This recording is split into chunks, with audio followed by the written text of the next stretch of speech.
Everyone, আমি আজ চলে এসেছি দিনাজপুরের জনপ্রিয় রেস্টুরেন্ট ওরিটোস্ট ক্যাফে অ্যান্ড বিস্ট্রিওতে।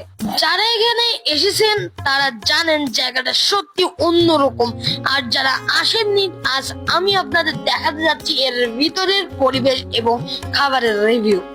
ডেকোরেশন আমাকে সবচেয়ে বেশি টেনেছে। ভিতরে ঢুকেই চোখ পড়বে দেয়াল জুড়ে সাজানো নানা রকম ছবি, অ্যালবাম আছে, এসি, আরামদায়ক পরিবেশ, বসার জায়গাটা খুবই আরামদায়ক, একদম ক্যাফে টাইপ ফিল পাওয়া যায়।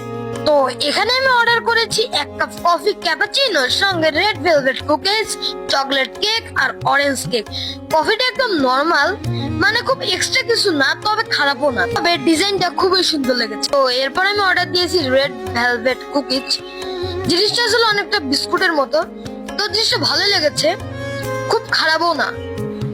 চকলেট কেকটা মিষ্টির দিক থেকে একটু বেশি ছিল, যারা চকলেট লাভার তারা হয়তো বেশ পছন্দ করবে। আর অরেঞ্জ কেকটা ছিল হালকা ফ্লেভারের, খাওয়ার পর একটা ফ্রেশ ফিল পাওয়া যায়। সব মিলিয়ে খাবারগুলো মোটামুটি ভালোই, খুব অসাধারণ না, তবে হতাশও করবে না।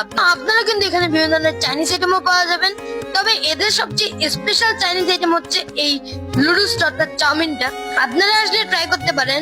তো ওরিটোস্টে মূলত কফি আর কেকই বেশি জনপ্রিয়, এছাড়াও এখানে কিছু চাইনিজ আইটেমও আছে, যদিও সেটা সীমিত। ডেকোরেশন, আরামদায়ক পরিবেশ আর বন্ধু বান্ধবের নিয়ে ক্যাজুয়ালি বসে আড্ডা দেওয়ার জন্য জায়গাটা দারুণ। তো বন্ধুরা, এই ছিল আমার আজকের ব্লগ। কেমন লাগলো জানাতে ভুলবেন না, আর যদি ওরিটোস্টে আসেন আপনার অভিজ্ঞতা শেয়ার করবেন। ধন্যবাদ ভিডিওটা দেখার জন্য। ফলো করতে আর লাইক করতে ভুলবেন না। দেখা হবে পরের ভিডিওতে। আল্লাহ হাফেজ।